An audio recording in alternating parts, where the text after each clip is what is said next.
Welcome to Before I'm Successful. My name is Csongor, and today we have a bred and born entrepreneur, Ollie Forsyth.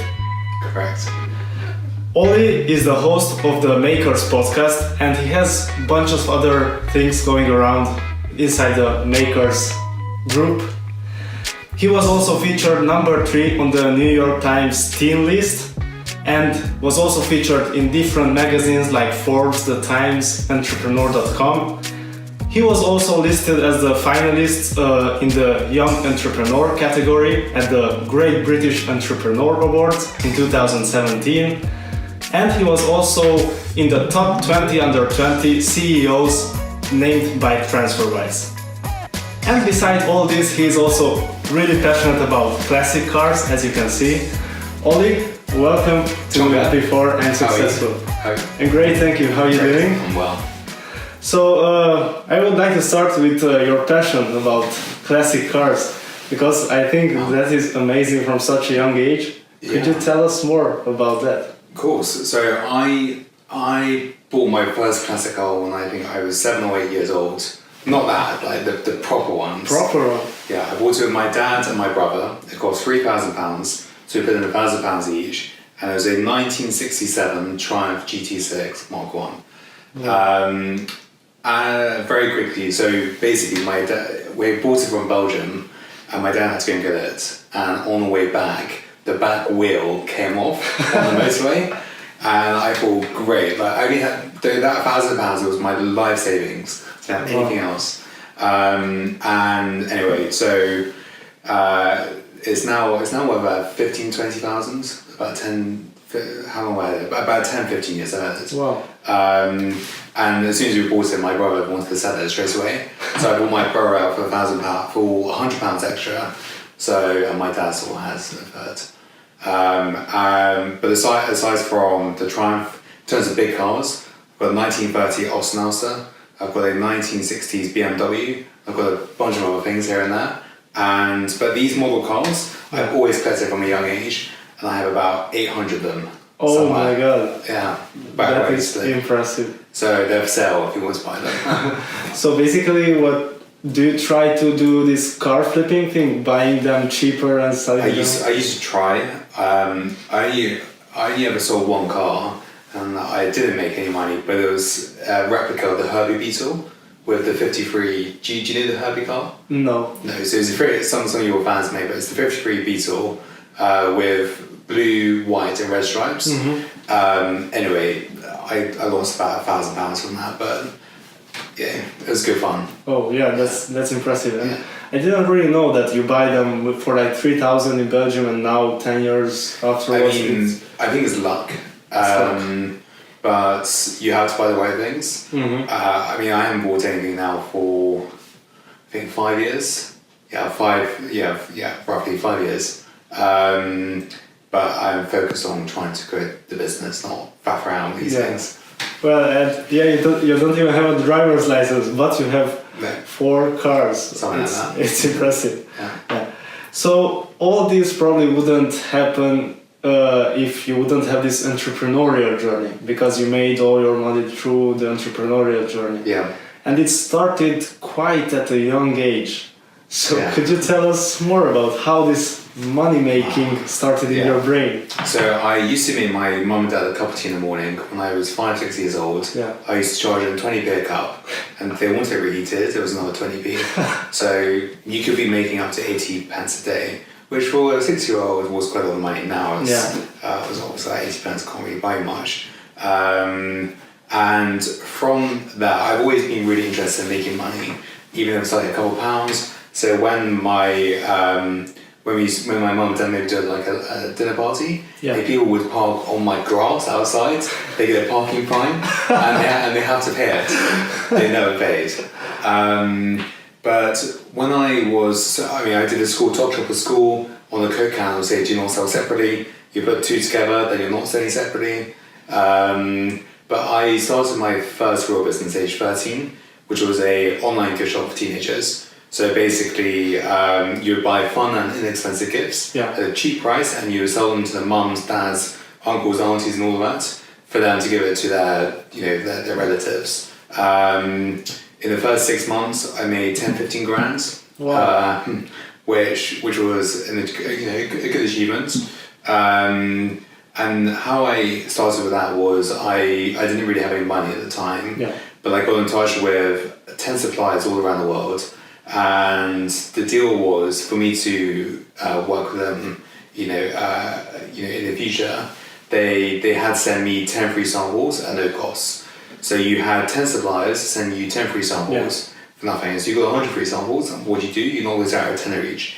I made my first £1,000, and it grew from there. Rolling on, I mean that company, it was called Ollie Shop, by the way. Great name. Name helps me, by the way. I was coming out in quite a lot of media quite early on, and especially young people, they were saying, how do you start a company? That's what I made.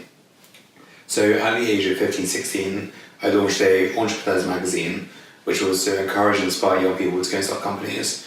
I interviewed people like Richard Branson and a bunch of other high-profile entrepreneurs, and that grew to roughly 45, 50,000 readers in the first year. So I've always been really interested in meeting, those hungry, ambitious entrepreneurs. I commercialized the whole community. I built that over 2-3 years. We started doing events. We started doing a bunch of other things. And it suddenly occurred to me, I meet some really interesting entrepreneurs. How do we take it all online? So I launched the Makers podcast. So it's the Makers is the brand, like you said, but the Makers podcast is the podcast show. I launched it back in September last year, and the focus was how do the most successful, high-profile entrepreneurs screw up? That's what we want to find out, because kind of like what we said before we came on live was all these successful entrepreneurs, they talk about all their highs, all their successes. That's boring. I want to find out, where did you go when you hit rock bottom? I think we've done about 30 episodes now, 33 episodes. But the Makers, we've got a bunch of things. We do events. We've just launched a corporate community builder where we will go and build millennial communities for companies. I'm looking at a possible financial service, potentially, which we may look into, which we are looking into, which we may launch. And a bunch of other things. That's amazing. So the audience can find, you said that you transitioned, so now the new domain is Makers. The Makers.global. Makers.global. Make sure to check it out. There you will find the podcast and also all the other ventures which Ollie is in. So it's definitely worth it to check out. So you said that you launched the Entrepreneur magazine at 16.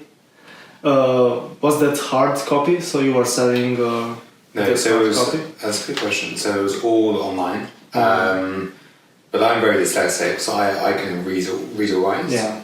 But what I did was I got in touch with all the university journalism societies, and I got the students to write for me for free. It was great exposure for them. It gave them access to some great entrepreneurs, and I'm very grateful for what they did. One actually now works at OK Magazine, which is a big fashion magazine, and the others are all over the place. So it was all online, basically. And how did you set up this whole system at such a young age? Did you have a team, or you were doing it alone? So I've had some great mentors. I've had teams in the past. I've got a team now.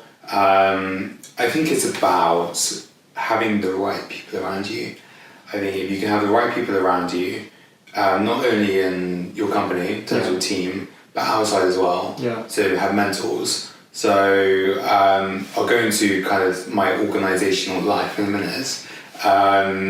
But I think, a really good way to grow a company is obviously your team. That's what you've got to start off, and a great idea. Basically, that answers your question. So you mentioned mentors, and this was actually one of the questions. And I think it's quite hard for young people to maybe find a mentor.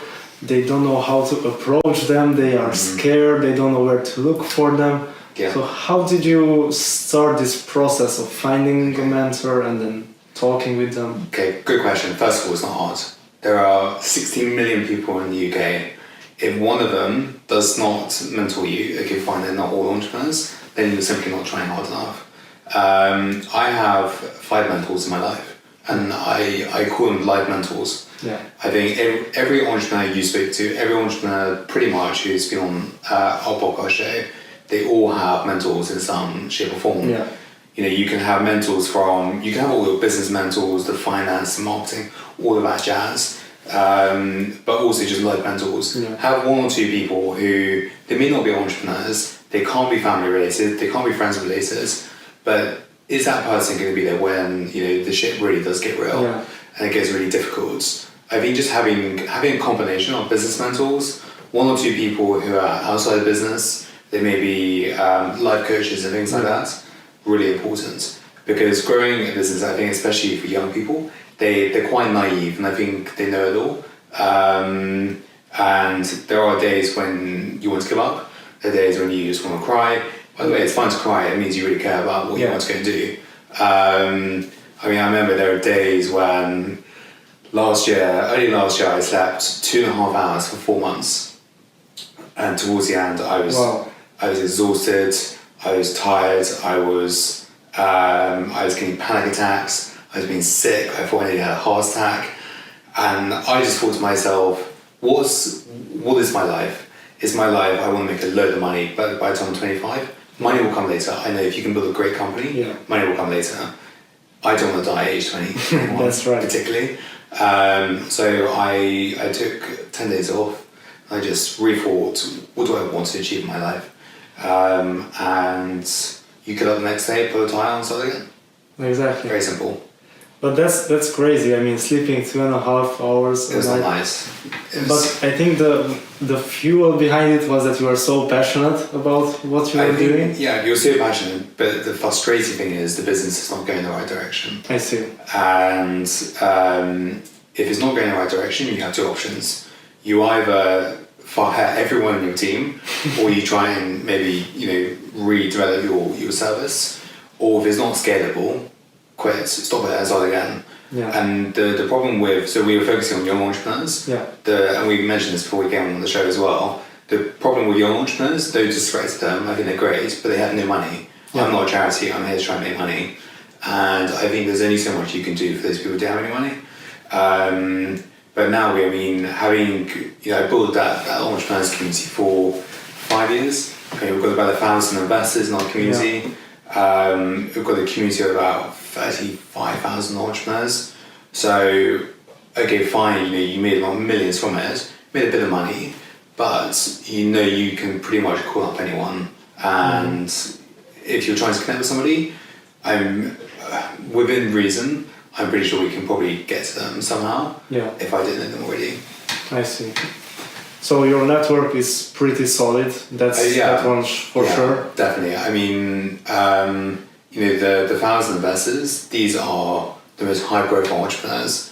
I'm pretty sure any name I would say, you'll probably know them. So I think from that angle is great. But also from the entrepreneur's angle, your general hungry, ambitious entrepreneur. Yeah. You hopefully know, for instance, if we launch some kind of financial service, it's along the lines of if entrepreneurs want to raise, can we connect the investors to our entrepreneurs, the really interesting entrepreneurs looking to raise anyway. You've already all of a sudden got the 1,000 investors at your disposal. Yeah. If you've got a question about your own business, I'm pretty sure one of those 1,000 people I can call and maybe just ask 5 minutes at a time. But going back to what I was going to say was the 35,000 entrepreneurs, hopefully when they start going fundraise and scale the business, they'll think of hopefully us or, maybe not us, but down the line and say, can Ollie help me, with some investors? It's almost like I do get a lot, through the podcast alone, I get a lot of deal flow. Yeah. So entrepreneurs looking to raise. But I'm very particular, it's got to be a company disrupting a millennial market. I absolutely believe millennials and even the next generation, so the 10-year-olds to the 18-year-olds who aren't millennials yet, they are the future. I'm a fond believer, our generation, will never own a car, they'll never be able to buy a house because it's too expensive. they want to come assetless. I'm pretty sure their money is more about the experience. Yeah. So I think if you can build those companies or those services, you could do really well. That's brilliant. So we have one more thing in common. We want to help millennials, and we are focusing on that. Exactly. Yeah. So let's say there is a viewer who would like to raise money. How could he reach out to this venture community? Yeah. So, I think first of all it depends how much you're looking to raise and what kind of investment you want. Yeah. There's there's really three types of investment, but two that's most appealing for you. You can go down the crowdfunding route, where you get a crowd to invest in you. I'm quite skeptical about crowdfunding. I think it can be dangerous. I think your reputation could be destroyed very quickly. I saw one recently. It was a fintech company, and their reputation was just destroyed by getting on one of the crowdfunding sites. Anyway, I don't know what happened, but I think once you've got a proven business and you've got a really loyal community, crowdfunding is great. But I think if you're just launching, I think it can be very damaging. If you don't raise, it's very unlikely you'll be able to raise quicker offline. Yeah. The second is just reaching out to a bunch of investors. These are angel investors. But if you've got a really good business that you haven't raised any money for, and you're potentially generating £25,000-30,000 a month in revenue, then obviously you can go to VCs. The VC community, is great. I think, especially in London. I'm actually really interested about Asian markets. Yeah. And I said just Asian people, to be honest. All my friends in London are all Asian, and the reason why is no disrespect to other people, but I just find the Asian mindset so interesting. They're so hardworking. They're very friendly to get along with, and I've always found them very inspiring. Yeah.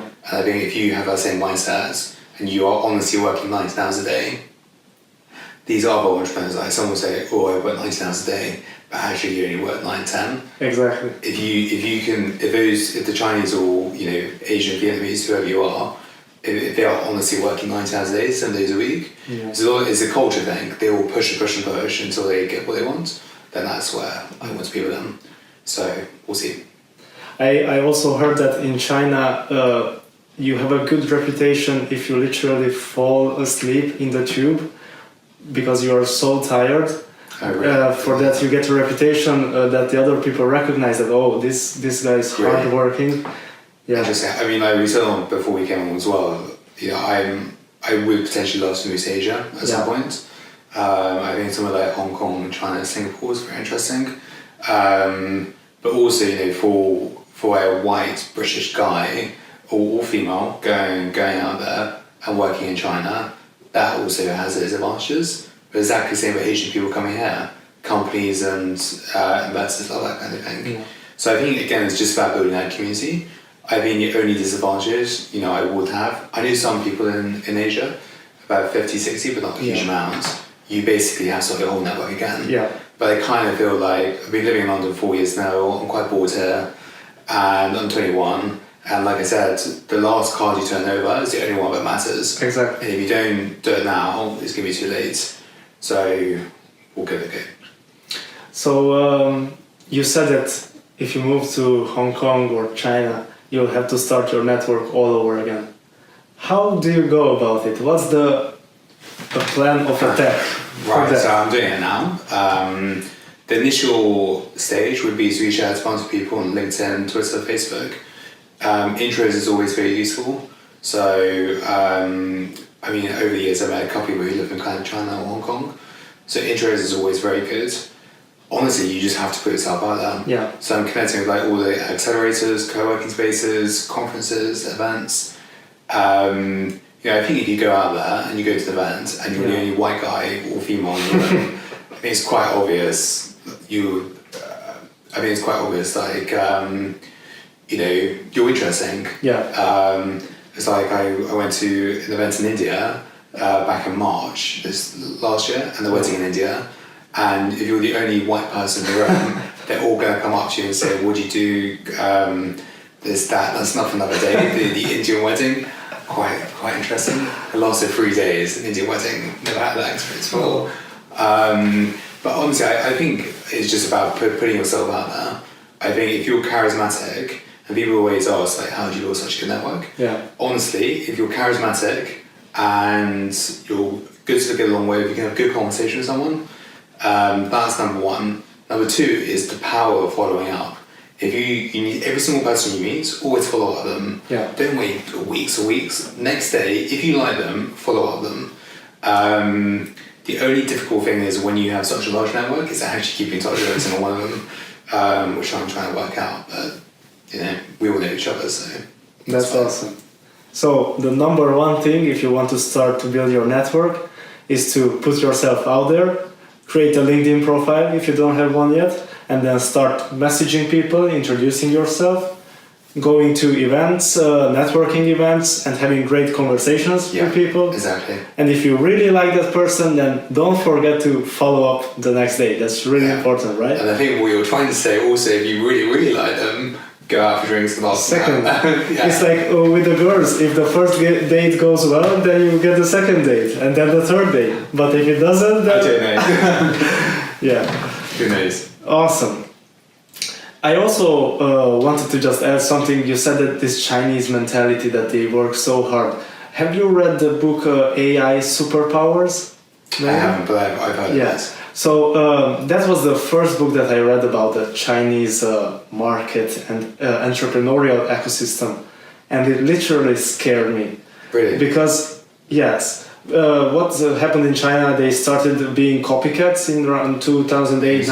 I have heard of this. But now they are just working so hard on totally new and disrupting technologies, only because in 2008 and 9 they were putting in 19-hour days. So now they just came over, especially in artificial intelligence. I think they are already better than the USA, and only because all those Chinese people work so crazy and hard.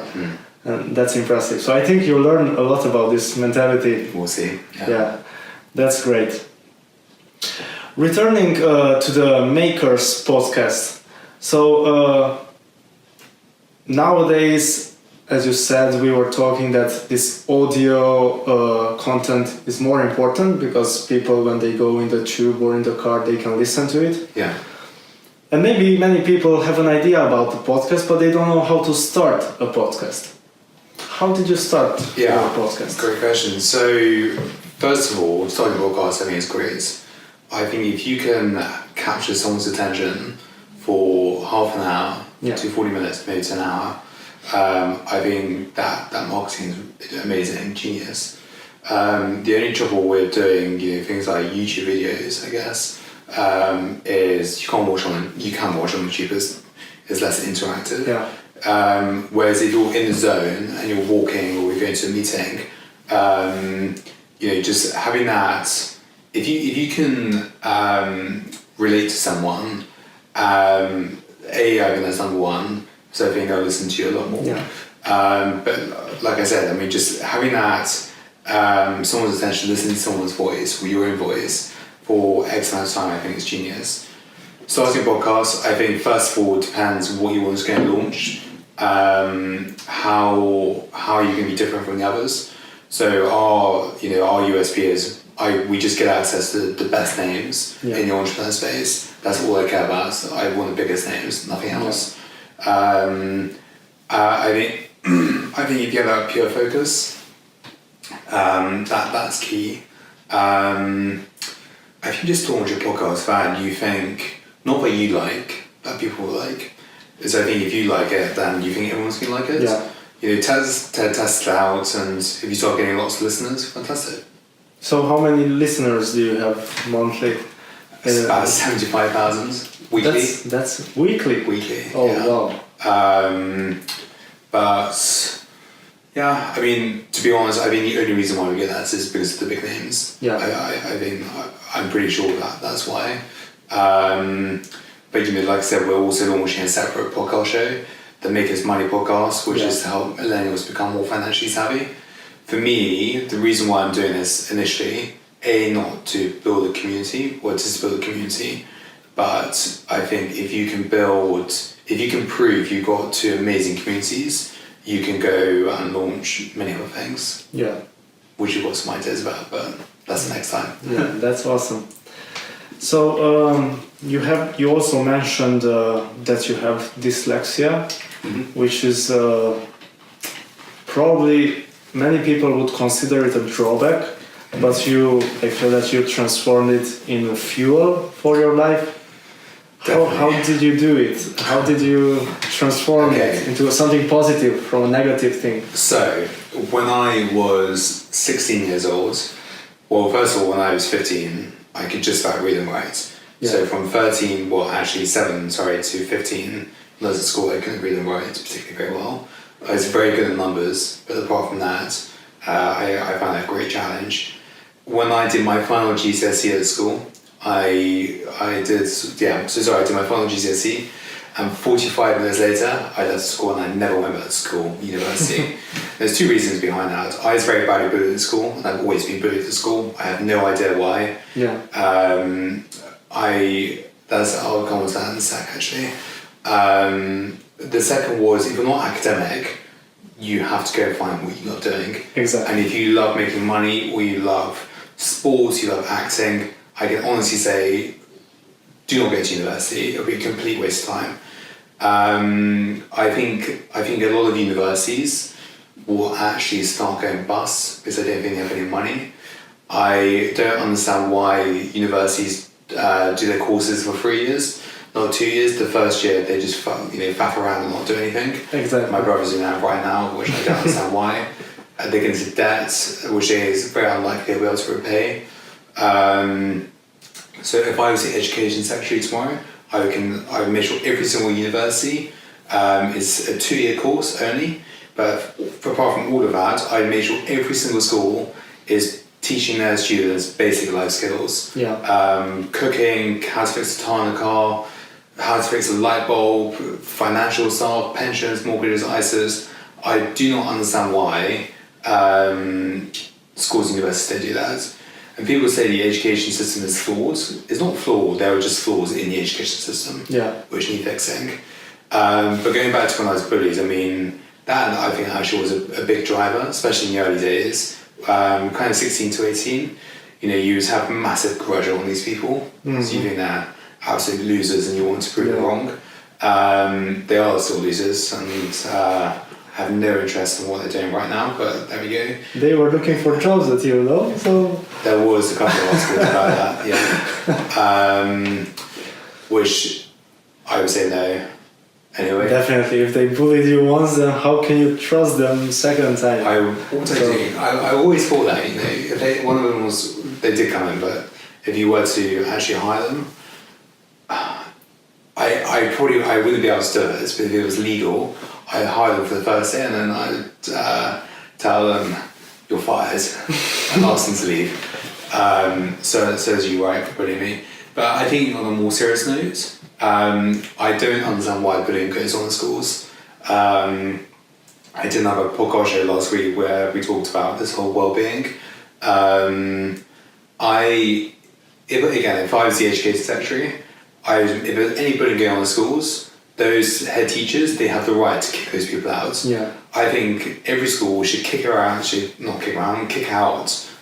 people who aren't any good or who are the bullies. Because quite frankly, they're the ones destroying people's lives. Exactly. And the reason why I think a lot of young people, unfortunately committing suicide is because I think they've been bullied at school. And unfortunately, the schools and head teachers, they won't admit it, but they know it's going on. Yeah. It's a great shame, to be honest. But hopefully, someone will come up with a magic solution to solve it. Yeah, that's so sad. And the problem is that, again, as you said, the education system is not focusing on life skills. And one of the life skills which is important, not only for entrepreneurs, but for everybody, is working on your mindset. Yeah. And basically programming your mindset that you are good enough to do something in life. So I think maybe this would be the magic potion, introducing some kind of class which is focused on spirituality, meditation, on basically psychology, practical psychology. I think definitely I mean, the school never taught me a mindset. I teach mindset myself. But I think, so my mindset is basically work 20% harder than the day before. Yeah. Every single day, 364 days a year, apart from Christmas Day, which is also my birthday. I'm up at 4:30 every morning. I go to bed at about 11, 6.5 days a week. So so my life is quite structured. I try and make it quite structured. I do all my interviews on Monday. I do all my meetings on Tuesday. I maybe have a couple calls during the week. And I work as flat out, as hard as I can, productively, until Sunday afternoon. And then Sunday afternoon is kind of my weekend. What else do I do? My watch is always 10 minutes faster because I hate people who are late for meetings. So if your watch is 10 minutes faster, you're 10 minutes ahead of the curve, and you have 10 minutes to get to where you need to be. I think everyone's different. I think if you have a really strong mindset, my mindset is to chase the person I want to be in 5 years. I think if you can continue to chase that hero you want to be in 5 years and work 20% harder than the day before, those small things I think are very powerful. Unfortunately, I think it's just a British culture thing. I find my friendship group for Brits, they're lazy. They are quite lazy. Yeah. I think it's just a British thing. Whereas my Asian friends, they're so hardworking. They will be in that office at 6 a.m. Yeah. They will not leave there until 11. And that to me is very inspiring. Hence why all my friends are Asian. That is inspiring. It literally gave me goosebumps. Good. Yeah, that's inspiring. I'm going to ask you the same question. What's your mindset? Okay, so my mindset, I think it's very, very similar to yours. And I was going to say that if I'm planning to know a person better, I always ask about their habits. Because I believe that habits define the person you are. So if you have a well-structured life, that will at the end pay off. It's the same. I usually wake up at 6 o'clock in the morning and then value a lot this deep work phase. What you also said, that you have just deep work days basically. And everything is about structure and having the calendar, everything scheduled in, knowing when what starts, eating at the same time, going to sleep at the same time. What time do you go to sleep? Usually 10. So I like to sleep 8 hours. Okay. I feel that that's when I function properly. Yeah. But I'm planning to experiment soon with sleeping a bit less. So what would be your advice on this? To begin with, so I'll still get up at 6 a.m. Try to go to bed at 10:30 and see if you are more productive late at night. So I do really like early mornings, but I work much more productively late at night. Yeah. That's when all these ideas and jet fuel energy just comes to me. I get all these ideas late at night. When I was very stressed, I used to wake up every night. So although you only sleep 2.5 hours a night, during these 4 months, you probably wake up at least once. And you just have an idea, ping, and I always have a notebook. So I always have a notebook each side of the bed because I don't know which way I'm going to roll around. So if it's on the right, I write in my right book. If it's on the left, I'm in my left notebook. And then I did have an experiment to actually see how much humans roll around when they're sleeping. The answer is not actually very much. But I think try and maybe, you may be different. You may have all your ideas in the morning. Always reading news. So as soon as I'm up, I read news for about half an hour. I think it's really important to go to, listen to what's going on in the world. I listen to about an hour of audiobook once a day. I do 2 or 3 podcasts once a day as well. I do a bit of music, but all this content is rushing through your head. Yeah. The difficult thing I'm trying to figure out at the moment is how you easily forget things when there's so much information in your head. Yeah. My head's not big enough. It's already big, but it's not big enough. I just have too much information out there. But I think it's also really important just to chill. Yeah. I learned when I was going through immense stress, I really learned the art of just got to chill out. So during normally on a Tuesday, Wednesday, Thursday, I'm normally at an event or an entrepreneur's dinner or something anyway. I still classify it as work because you're still, I guess, networking. Yeah. And I think it's having great fun. I think it's not taking life too seriously. I mean, if you take life seriously, it's just boring, and it's exactly. If you're going to die tomorrow, have you achieved absolutely everything you can possibly, achieve. Have a good friendship group and just go and have fun. Yeah, I value a lot as well this being always happy in a beautiful state. So how do you put yourself in a good state from the moment you wake up, or it just comes naturally? So, no, I've never shared this before, right? So every morning, like love in the morning. Yeah. Good morning when you wake up. You say good morning? Yeah, good morning. But always, this is the Ollie moments. Please go. That's awesome. And it just feels right. Yeah. Let's hit it. Let's go make. That's awesome. Let's go make the day happen. Yeah. I always have cold showers as well. Cold showers. Yeah, cold showers. Yeah, cold showers is very good for stress. Yeah, that's awesome. I literally was at the Unleash the Power Within event this weekend at Tony Robbins. Oh yeah. And the main thing from the event was that in order to produce great results, of course the results come from actions, but before taking the action, you have to be in a good state. Yeah. So it's really important then put yourself in a good state first, and then you will kill procrastination and stuff like this. I think, you're absolutely right. And I think just from a mental point of view, I found audiobooks is very good just to switch off nights. Yeah. I occasionally maybe watch 1 or 2 programs during the week, but not much. If TV helps you chill out, then watch TV. Drink a lot of water. I try and get to the gym most days as well. Everyone's different, but I think if you're highly stressed, just stop because you'll burn out. And to be honest, since I think I probably was burnt out last year. I think I overstepped it. But ever since that happens, you're like super happy, absolutely fine how life's going. Not everything's going to go according to plan. But I think if you're being challenged or work gets challenging, it could be mental, it could be personal, it could be business. Yeah. Just keep going, because as soon as you get through that, if it's really challenging, later in life you can pretty much get away, go for anything. So I think actually almost the earlier the immense challenges come, the easier it comes later. You just need to be brave and go for it, and then wake up next day and try again. Exactly. And also with the break, as you said, to take a few days off, it's important. Yeah, definitely. That's so important, I think. And I read somewhere that most entrepreneurs schedule their yearly plan according to their holidays. So first they put in the holidays, and only after that they put in the work. So they know that, all right, now I will work like crazy for 3 months, but I have a reward after that. I'm going for a short trip somewhere. Interesting. So I'm definitely convinced that you are a huge consumer of information daily and trying to stay on top of the news and what's happening around. Yeah. How do you do that?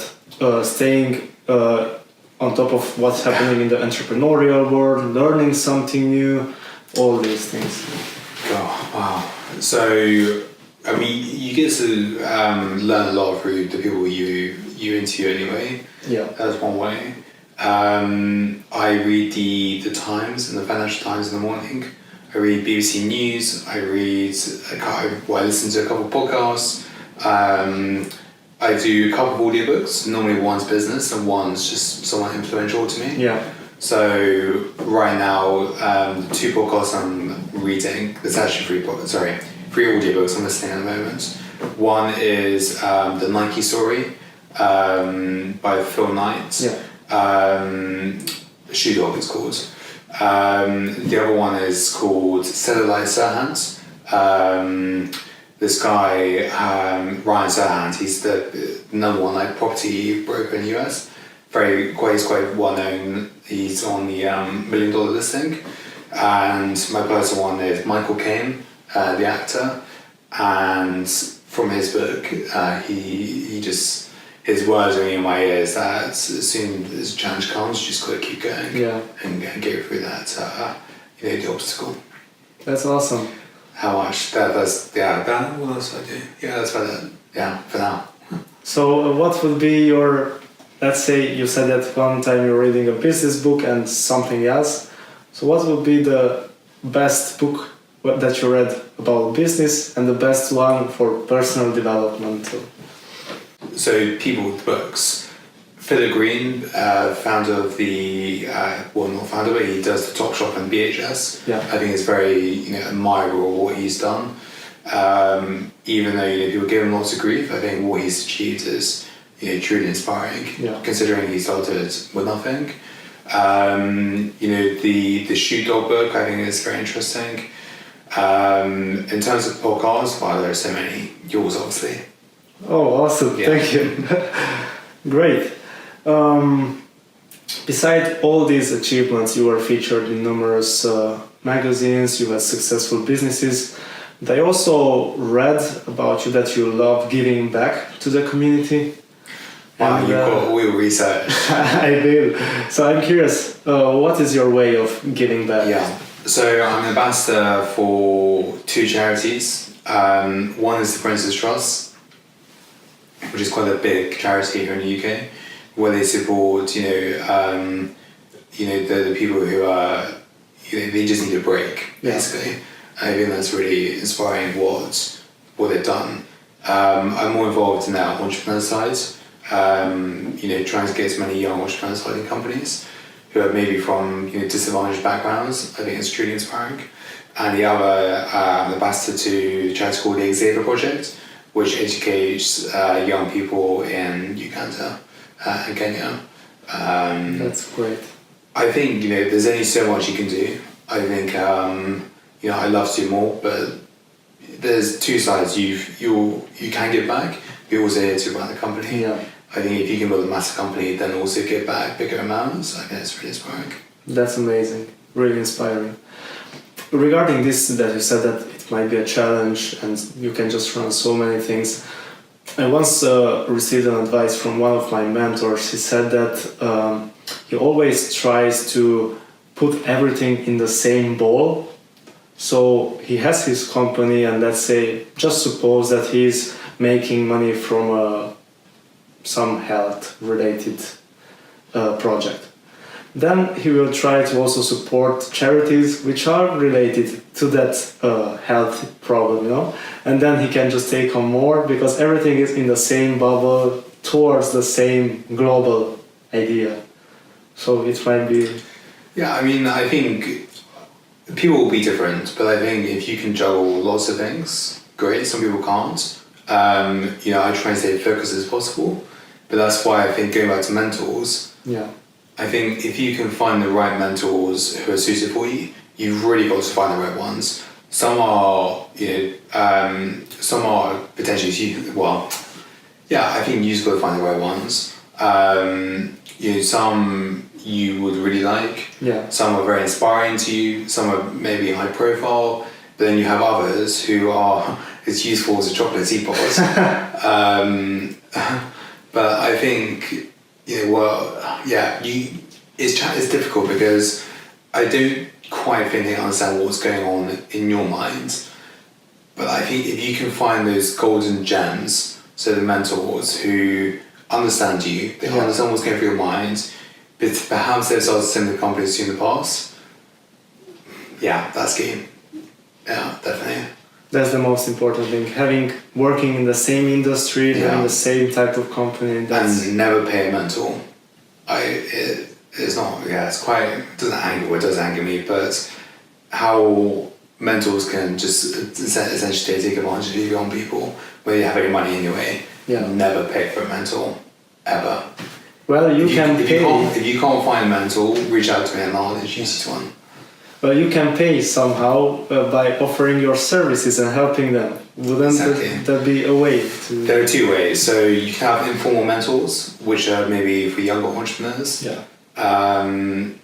Once you've got a bit more of a track record, you start forming an advisory board and then they get equity.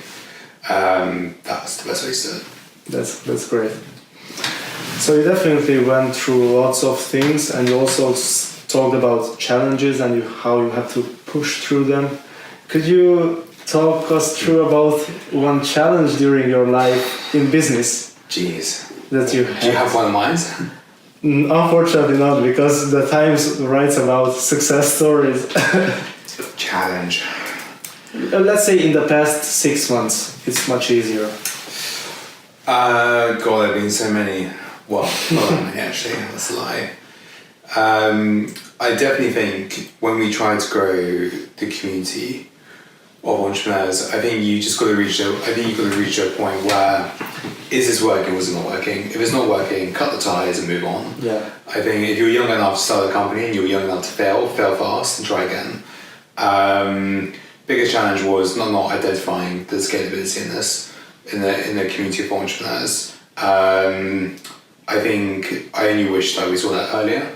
I initially thought, could we really scale this? But looking at the flip side, what I'm very grateful for is I built a massive community, and I know a lot of people who I'm very grateful to. Yeah. And hopefully I've helped them in some way as well.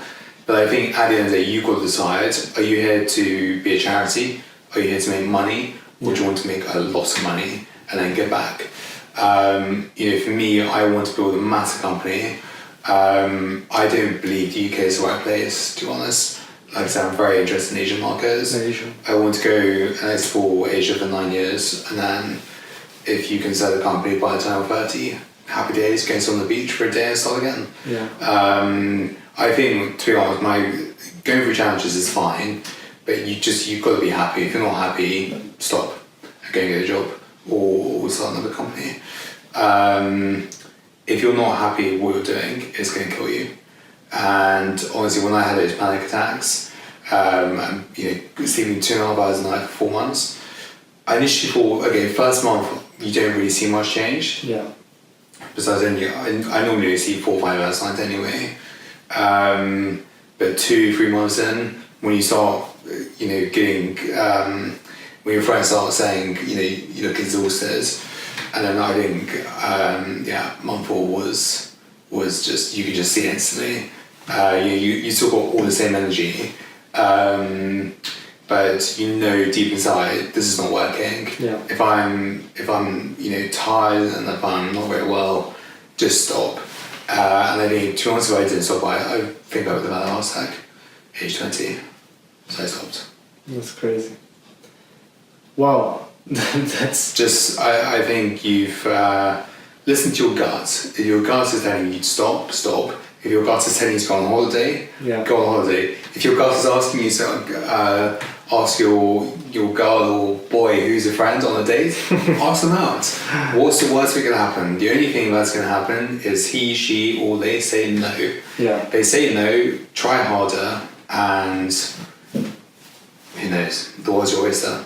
Rejection in the entrepreneurial life, it's like you get a cup of tea. You're going to get rejected every single time. Definitely. You're going to get rejected probably 100 times before that one person says yes. But I think if you can build up that community of really interesting entrepreneurs, mentors, investors, you're not less likely to fail, but you're more likely to get into the door.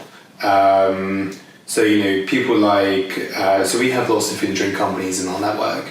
I am quite lucky where I know most of the CEOs of big supermarkets and all their buyers. Yeah. So I get asked quite often, Ollie, can you introduce me to the head of buying at Sainsbury's?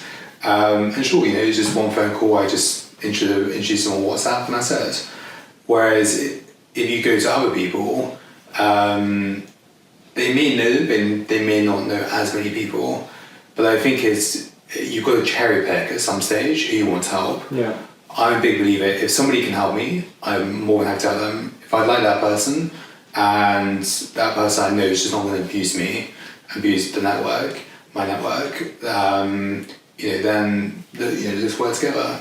But I think if you can instantly see the people who are going to abuse you, just don't work with them. There are plenty more efficiency. Exactly. Just pick the right ones. Yeah. Well, and you can immediately spot who is like a taker, just take, and who comes to you first, like giving a lot. Exactly. And then same mentors, I guess. I think just one of my pieces of advice would be just go and build a massive network. It doesn't matter who you go meet. The early days, you can go to as many entrepreneur events as possible. As you start to grow and as you start to become more well known in the space, maybe you do a mix and match. Some you get invited to, some you just book online and go to the events. But I think once you are in a room and pretty much everyone knows who you are, that's when you know you don't need to book events anymore. It's just got to keep trying. That's awesome. Yeah. We are approaching the final 2 questions, which are like we ask every interviewee. Oh no. So the first one, we are really passionate about philosophy, especially Stoicism. And we'd like to ask you, what would you do if you would have one day left to live? God. If I had one day to live. You have unlimited resources, so it's about the action. Most people will say I'm going to go on a massive party, I'm going to do that. I think that's pretty boring. One country that always fascinates me is India. I've been to India twice. First time was with some friends about 2 years ago for 6 weeks. And I went out for work last year. Yeah. I think I would probably go all around India, go and explore as much India as possible for a day. I know it doesn't sound very interesting, but I've already gone on safaris, go and swim with sharks, go tiger hunting, not to kill, but to go and see them. Like all that whole fancy thing of like buying yachts, and honestly, I had no interest in that.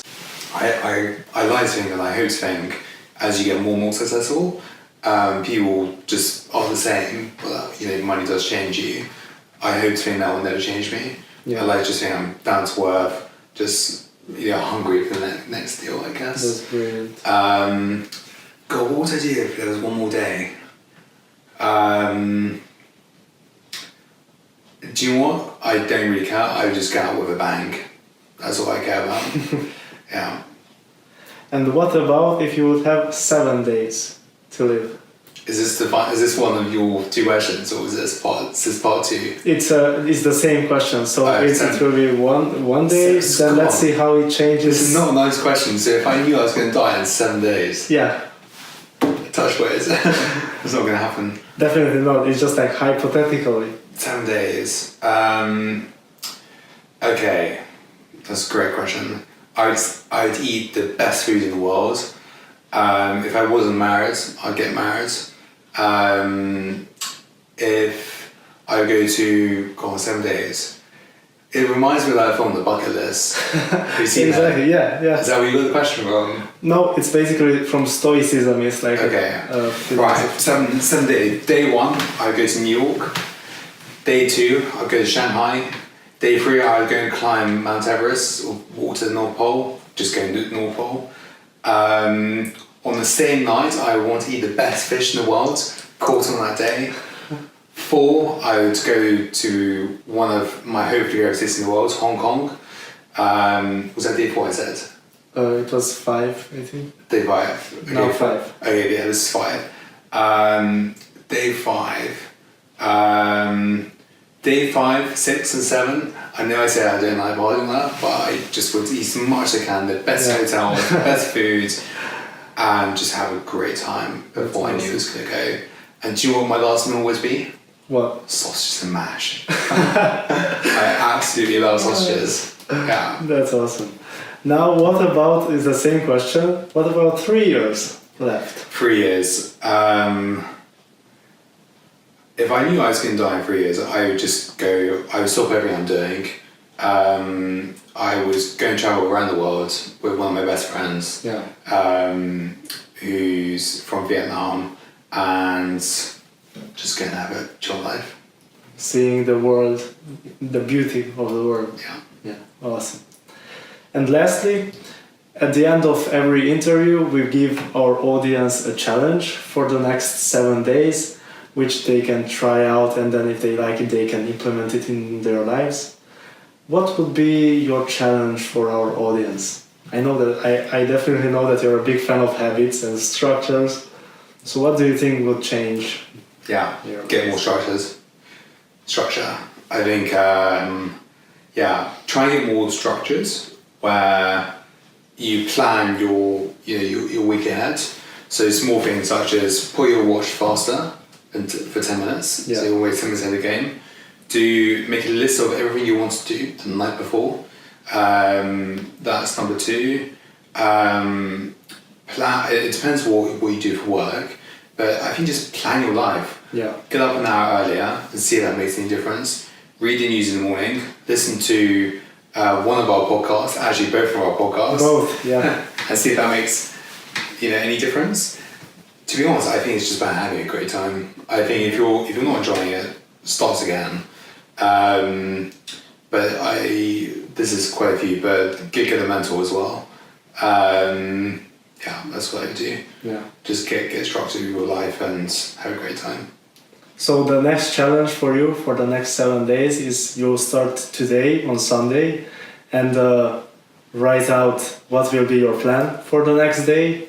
And after that, what are the other things? You will read news in the morning. Get up an hour earlier. Go to bed an hour earlier. Later, I mean. Yeah, and plan your day ahead in the morning. Yeah. And I would say, actually, put yourself out as much as possible. It could be social media, could be going to events, connect with people. If you are trying to meet or connect someone in particular, the only thing you're going to be able to do to get to them is by reaching out to them. Yeah. Because it's very unlikely you're going to meet them in an event. Email them, tweet them. If they don't reply, keep badgering them. And there are always ways around the ways you can reach out to them. So there are 3 or 4 entrepreneurs who I am interviewing, but I've wanted to interview for about a year. And their email's nowhere to be hidden, nowhere online. They've got no social media. But just use clever ways like who owns the name of the company. Look out the details, who owns this domain, and then eventually their private emails and data's there. If it's a financial service, you can look at financial regulations and the register. They're just really, I guess, innovative ways. Company's House is always a good one. Be innovative. If there's someone you really want to try and meet, because involved in your company as an investor or mentor or whatever, if they didn't respond, send them something in the post. I don't know, or turn up at their office and door. Or if you know, to be honest, the best way is if you know somebody who knows them, ask for an intro, because then that person knows them pretty well. That's brilliant. That's about 5. Yeah, so you'll have a tough challenge. week. Yeah, big challenge. Great, thank you very much, Ollie. It was a pleasure to have you. If you really enjoy our stories, make sure to hit the subscribe button, because we will have amazing people like Ollie every week, and they will be ready to inspire you. And if you don't hit subscribe, you're a failure. Yeah, and also check out the Makers podcast. Thank you.